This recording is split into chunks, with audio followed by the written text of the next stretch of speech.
ఆంధ్రప్రదేశ్ ముఖ్యమంత్రి గారు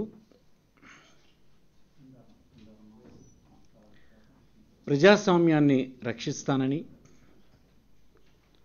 రాజ్యాంగబద్ధంగా పరిపాలన సాగిస్తానని ప్రమాణం చేసి బాధ్యతలను స్వీకరించారు.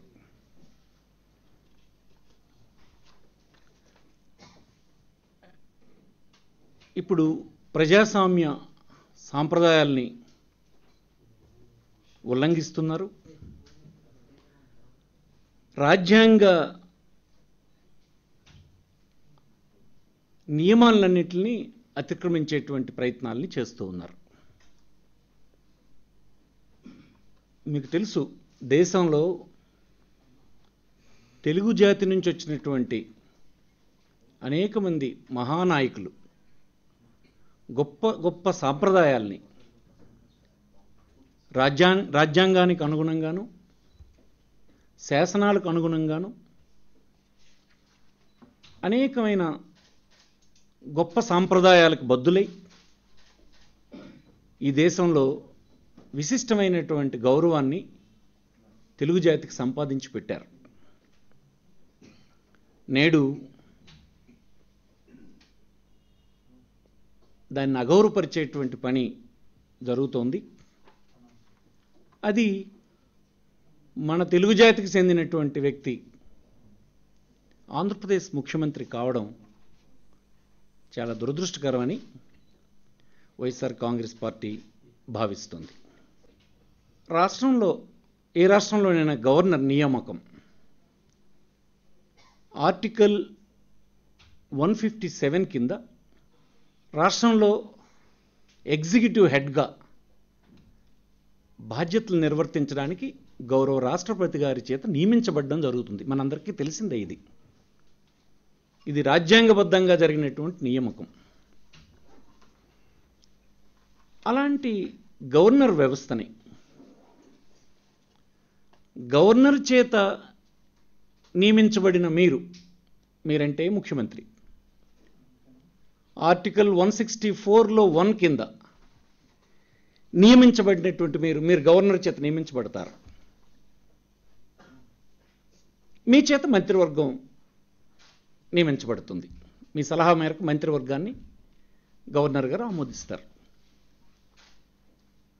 ఇది మన రాజ్యాంగం మనకిచ్చినటువంటిది. మీరు ఇప్పుడు గవర్నర్ని తూలనాడుతూ ఉన్నారు. ఎగ్జిక్యూటివ్ హెడ్గా ఉన్నటువంటి గవర్నర్ పరిధిలో ఉండాల్సినటువంటి వారి చేత నియమించబడినటువంటి వారి మీద విశ్వాసం లేదని అంటున్నారు. వారు ఫెయిల్ అయిపోయినాని అంటున్నారు. వారిని మార్చేయాలంటున్నారు. ఎందుకోసమో తర్వాత వద్దాం, అది సబబా కాదన్న తర్వాత ఆలోచిద్దాం. ముందు అసలు అలాగానే గవర్నర్ని నియమించేది గౌరవ రాష్ట్రపతి గారు, మిమ్మల్ని నియమించేది ముఖ్యమంత్రి గారిని నియమించేది గవర్నర్ గారు. ముఖ్యమంత్రి గారు ఎంపిక చేసుకునేది మంత్రివర్గం, గవర్నర్ గారు ఆమోదిస్తారు. మీకు ఒకవేళ గవర్నర్ మీద విశ్వాసం లేకపోతే సహజంగా చేయాల్సింది ఏంటంటే, రాష్ట్రపతి గారు మీ సిఫార్సులతో ఇట్లాంటివన్నీ చేయరు గనక మీరు ఆ గవర్నర్ను విశ్వాసం లేదని భావించిన రోజు తొలగిపోవాలి. అంతే కదా జరుగుతుంది.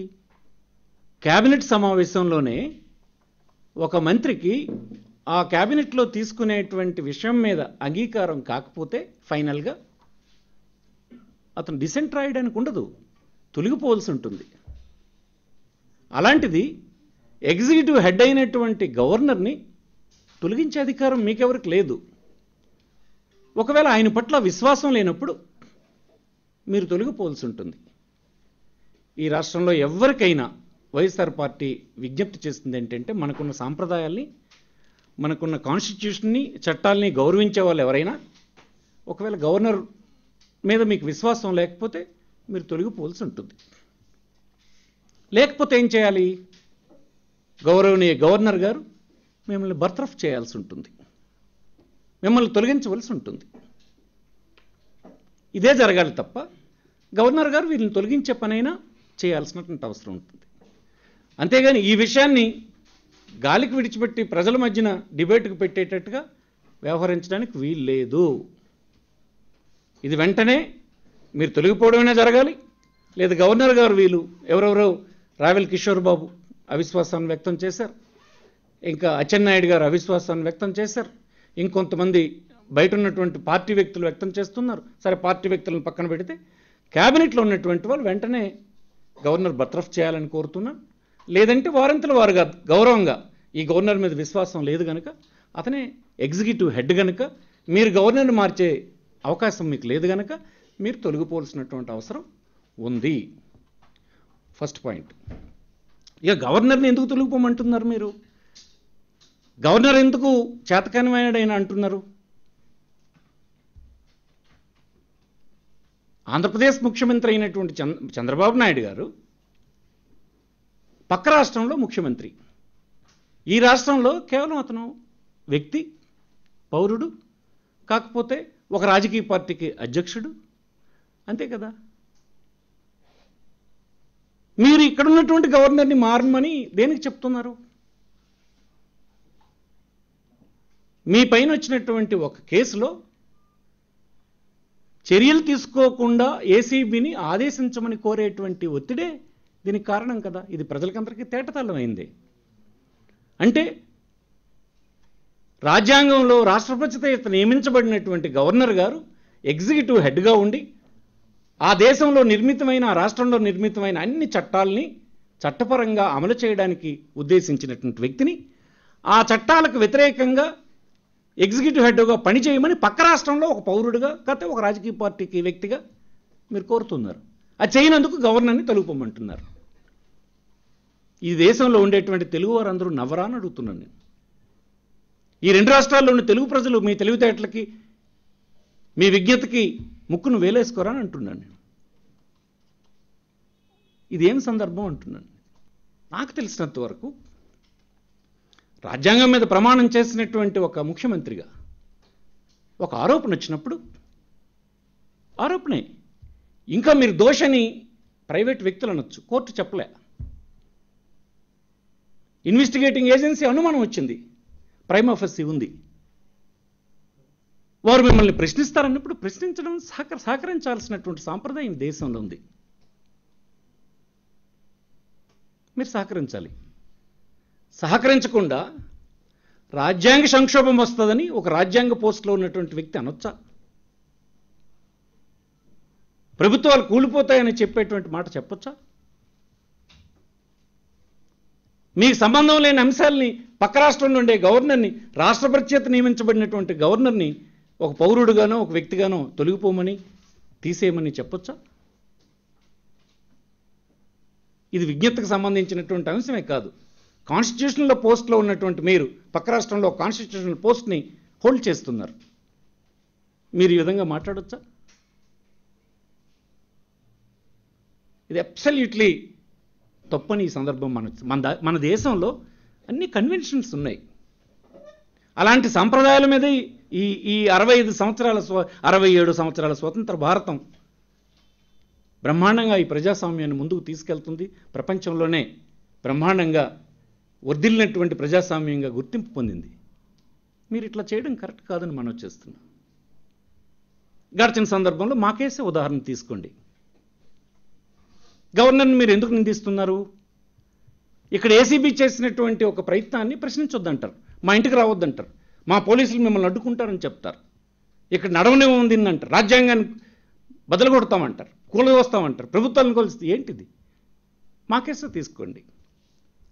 గడిచిన ప్రభుత్వంలో 6-7 మంత్రుల మీద కేంద్ర ప్రభుత్వ ఒక సంస్థ, సిబిఐ అనే సంస్థ దర్యాప్తు జరిపింది. పర్టికులర్గా నా కేసులో అయితే ఆంధ్రప్రదేశ్ క్యాబినెట్ అతను తప్పు చేయలేదన్నటువంటి తీర్మానాన్ని చేసి గవర్నర్కు పంపించారు. గవర్నర్ దాన్ని ఆమోదించలే. మీ అందరికీ తెలుసు, పాత్రికేయులుగా అప్పుడు కూడా మీరంతా ఉన్నారు. గవర్నర్ని ఎప్పుడైనా నిందించామా? అతని నిర్ణయాన్ని గౌరవించాం. అంత మాత్రం చేత మేము దోషులని కాదు. రేపు కోర్టు నిర్ణయిస్తుంది. కోర్టులో ఫైనల్గా ఎవరు దోషిగా నిర్ధారణ అయితే వారు అవుతారు. కానీ ఆ దర్యాప్తుని ఒక సైంటిఫిక్గా చేసి సిబిఐ చేసినటువంటి ఒక దర్యాప్తుని గౌరవించేటువంటి పద్ధతి ఉండాలి. గవర్నర్ తీసుకున్నటువంటి, గవర్నర్ కదా కాన్స్టిట్యూషనల్ పోస్ట్లో ఎవరున్నా, చట్టాల పరిధిలో ఎవరున్నా తీసుకున్నటువంటి నిర్ణయాలను గౌరవించాల్సినటువంటి అవసరం ఉంది.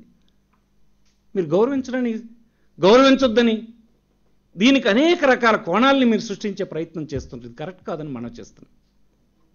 ఇంత అనుభవం, ఇన్ని సంవత్సరాలు ముఖ్యమంత్రిగా, ప్రతిపక్ష నాయకునిగా ఇన్ని చేసిన తర్వాత మళ్ళీ ఇట్లాంటి తప్పుటడుగులు వేసి తర్వాత తరాల వారికి మన చట్టాల పట్ల, మన రాజ్యాంగం పట్ల గౌరవం ఉండక్కర్లేదనేటువంటి భావన ఇవ్వడం కరెక్ట్ కాదని మనం చేస్తున్నాం.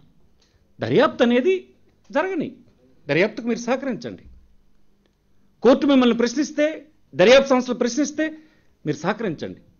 కోర్టు మిమ్మల్ని ఎగ్జామిన్ చేస్తే, కోర్టు ముందు నిలబెడితే కోర్టుకు సహకరించండి. మీరు నిర్దోషిగా నిరూపించుకోవడానికి ఫైనల్ ప్రయత్నం అక్కడ చేయండి. గవర్నర్ని మార్చమండం కూడా దేనికి? మీరు ముద్దాయిగా ఉన్నారు కనుక ఆ సంస్థను అడ్డుకోవడానికి గవర్నర్ మీకు సహకరించడం లేదు కనుక మార్చమని, దిగిపోమని చెప్పడం అనేది నవ్విపోతున్నారు అందరూ. ఏంటి ఇంత అసమర్థంగాను, ఇంత అనాలోచితంగాను, ఇంత అన్కాన్స్టిట్యూషనల్గాను, ఇంత అనుభవం ఉన్నటువంటి వాళ్ళు పార్టీ మాట్లాడుతుందనే అంశాన్ని తీవ్రంగా మేము ఖండిస్తున్నాం. ఇప్పటికైనా స్టాప్ చేయాలని మనం వచ్చేస్తాం. రెండోది, గౌరవనీయ గవర్నర్ గారు, మా పార్టీ విజ్ఞప్తి ఏంటంటే, ఎగ్జిక్యూటివ్ హెడ్గా ఉండేటువంటి మీ ప్రభుత్వంలో శాసన వ్యవస్థ ఇది. శాసన వ్యవస్థ అంటే ఏంటి? గవర్నర్, శాసనసభ, శాసన మండలి, ఇదంతా శాసన వ్యవస్థ. ఈ శాసన వ్యవస్థలో ప్రభుత్వంలో వ్యక్తులు ఎగ్జిక్యూటివ్ హెడ్గా ఉన్నటువంటి మీ మీద విశ్వాసం లేదని అన్నప్పుడు వారు ఈ సాంప్రదాయాలను అనుసరించి తొలగిపోతే మంచిది, తొలగిపోయినప్పుడు మీరు వారిని బర్తరఫ్ చేస్తే మంచిదని, ఇది ఒక మంచి సాంప్రదాయం నెలకొంటుందని ఈ సందర్భంగా మేము వినయపూర్వకంగా గవర్నర్ గారిని విజ్ఞప్తి చేస్తుంది వైఎస్ఆర్ కాంగ్రెస్ పార్టీని చెప్తూ ఉన్నాం. ఇతర అంశాలు రాష్ట్రంలో చాలా ఉన్నాయి. ఎందుచేత మిమ్మల్ని, ఒకవేళ మీరు విజ్ఞత కలిగినటువంటి వ్యక్తిగా అయితే ఎందుకు మీకు వెంటనే ఇలాంటి సందర్భం వచ్చినప్పుడు తొలగి ఎవరికైనా ఇవ్వమంటామంటే ఒక ఉదాహరణ చెప్తాను. వ్యవసాయం ఆధారితమైనటువంటి రాష్ట్రంలో జూన్ 1 నుంచి ఖరీఫ్ సీజన్ ప్రారంభమైందా? కోట్లాది మంది ప్రజలకి ఆధారమైనటువంటి వ్యవసాయం ప్రారంభమయ్యేటువంటి సీజన్ వస్తే క్రెడిట్ ప్లాన్ అప్రూవ్ చేయడానికి గడిచిన నెల 15వ తేదీన మీటింగ్ పెట్టుకోవాలని గత ఎస్ఎల్బీసీలోనే మీరు నిర్ణయం తీసుకొని ఈవేళ నెల రోజులు దాటుతున్నా కనీసం క్రెడిట్ ప్లాన్ అప్రూవ్ చేసుకునేటువంటి పరిస్థితి లేదు. ఎస్ఎల్బీసీ మీటింగ్ పెట్టే పరిస్థితి లేదు.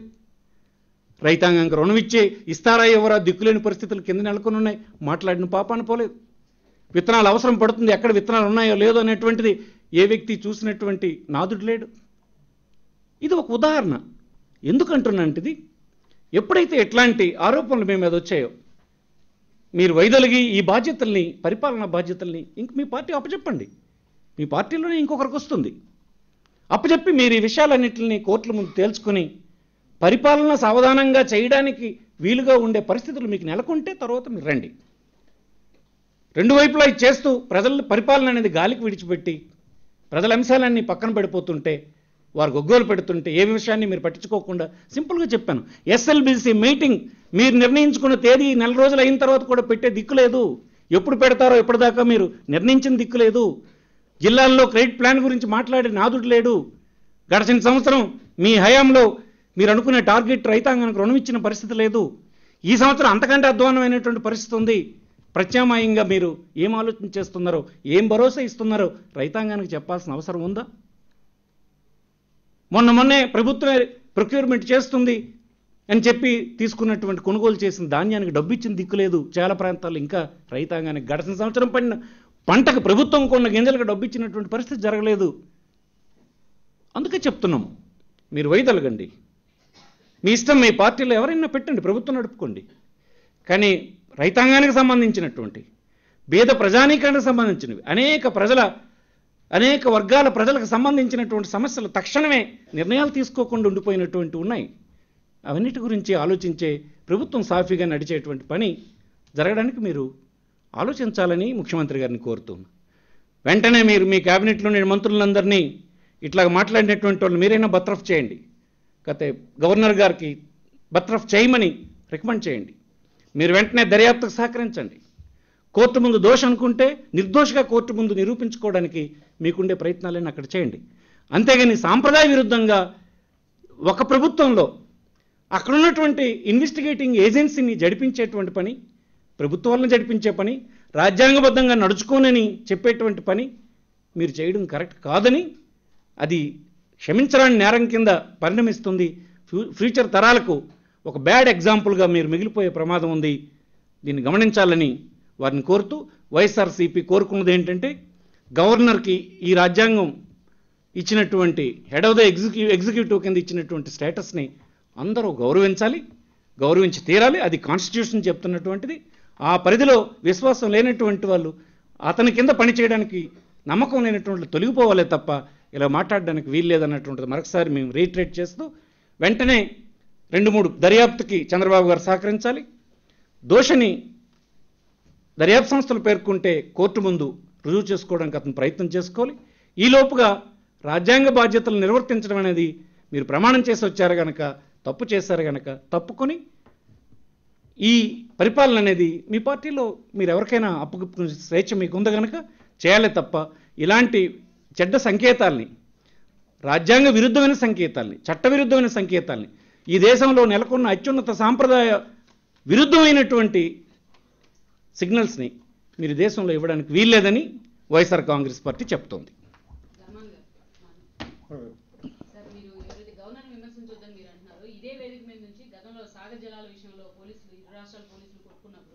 మైసూరారెడ్డి గారు మాట్లాడుతూ అసలు గవర్నర్ నామినేటెడ్ పోస్టు ఆయన దగ్గరికి వీళ్ళు పరిగెత్తుకుంటూ ఎందుకు వెళ్తున్నారు, అసలు కేంద్రం ఇంతవరకు ఆయన ఎందుకు కొనసాగిస్తుంది, అసలు ఆయన నామకే వాస్తేగా మారారు, ఒక పేరు మాత్రమే గవర్నర్ అని చెప్పి చాలాసార్లు విమర్శ చేసిన కొన్ని విశ్వాసం అతిథులు కాదు కదా. కానీమా ఇప్పుడు గవర్నర్ పట్ల విశ్వాసం లేకపోవడం వేరు, కొన్ని అంశాలు చర్చించాల్సినటువంటి వేదిక కాకుండా అనవసరమైన వేదాలకు తీసుకెళ్లడం అనేది వేస్ట్ అన్నది అభిప్రాయమే తప్ప రాజ్యాంగబద్ధంగా ఎవరు ఇందులో ఏ వ్యక్తులకి ఇందులో ఇదేం లేదమ్మా. రాజ్యాంగబద్ధంగా ఆర్టికల్ 157 కింద రాష్ట్రపతి నియమిస్తున్నారు గవర్నర్ని.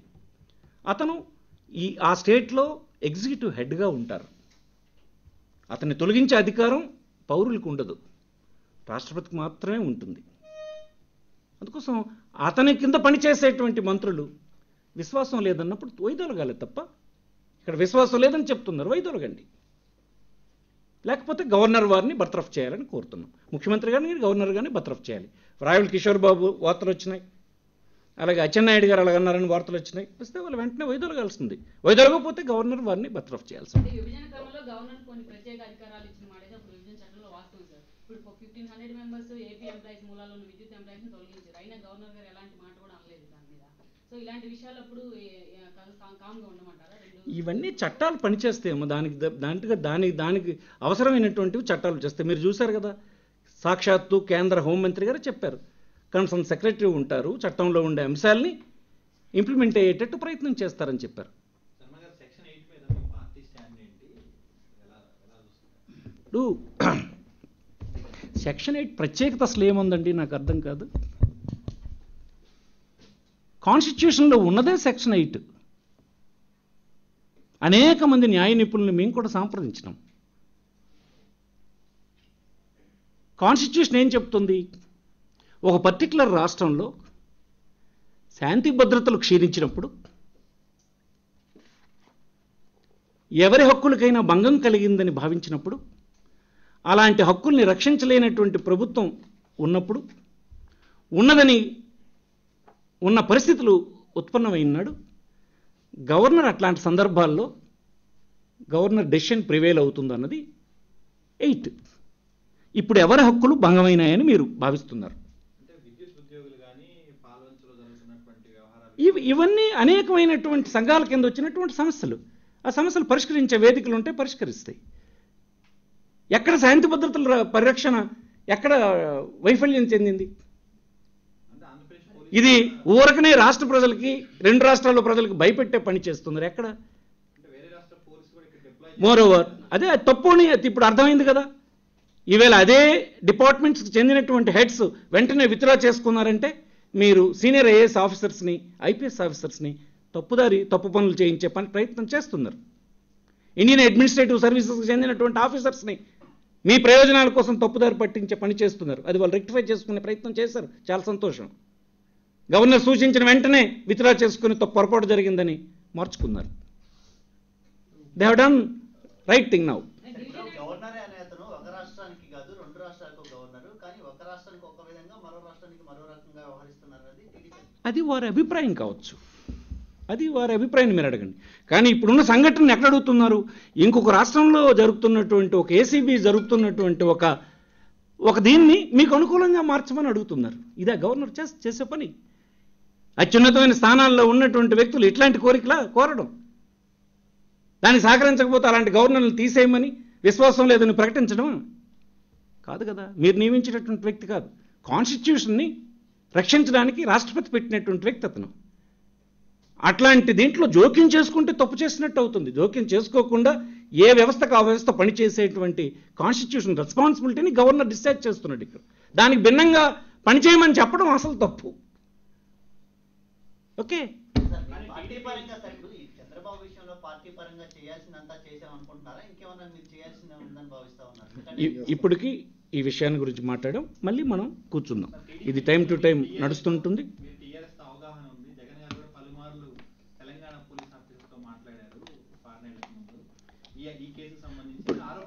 ఏంటంటే ఇవన్నీ నేను అదే అందుకే అంటున్నా, అసలు నేను చేయలేదు, కమాన్ ఎలాంటి దర్యాప్తుకే నేను సిద్ధం అని అనుంటే ఇన్ని వక్ర మార్గాల్ని ఆశ్రయించాల్సిన అవసరం ఉండేది కాదు. గడిచిన ఈ 10 రోజులుగా ఎన్ని రకాలుగా దీన్ని మభ్యపెట్టడానికి ప్రయత్నం చేస్తున్నారో మీరు చూశారు. ఫోన్ ట్యాపింగ్ అంటారు, 8 అంటారు, చట్టంలో 8 గురించి అంటారు, ఇంకోటి అంటారు, మా దగ్గర ఏసీబీ ఉందంటారు. ఇవన్నీ న్యాయంగా సహకరించకపోవడంలో వచ్చినటువంటి సమస్యలు. ఎక్కడ శాంతి భద్రత సమస్య లేదు, హ్యాపీగా ఉన్నారు ప్రజలు. ఎప్పుడైనా ప్రజలు ఇబ్బంది పడేది, ఎప్పుడు ప్రజలు ఇబ్బంది పడతారంటే మనం చట్టబద్ధంగా లేకపోతే ఒక రకమైనటువంటి ఆందోళన ప్రజల్లో వస్తుంది. చట్టాలు అనేవి ఒక సామాన్యులకు సంబంధించినవేనా, ప్రముఖ వ్యక్తులకి ఈ చట్టాలతో సంబంధం లేదా, ఈ దేశంలో ఉండేటువంటి చట్టాలు అందరికీ సమానమైన న్యాయాన్ని ఇవ్వలేవా అనేటిది బ్లేటెంట్గా కనిపించే ప్రమాదం వచ్చినప్పుడు ఇంకా ఒక ఉద్యమాలు ఇట్లాంటివి రావచ్చు. మనం అట్లాంటి పరిస్థితులకు దారితీసే అవకాశం ఇవ్వకూడదు. ఇప్పుడైనా దోషి అతను ఎట్లా అవుతాడు? కోర్టు నిర్ధారించినప్పుడు దోషి అవుతాడు. ఇప్పుడు ఆరోపితుడు మాత్రమే. ప్రైమా ఫేసి ఉంది కనుక వాళ్ళు దర్యాప్తుకు అడుగుతారు, కోర్టును తీసుకెళ్తారు, కోర్టు నిర్ణయిస్తుంది. మీరు దోషిగా ఉండడానికి వీల్లేదు కనుక తొలగిపోమంటున్నాం.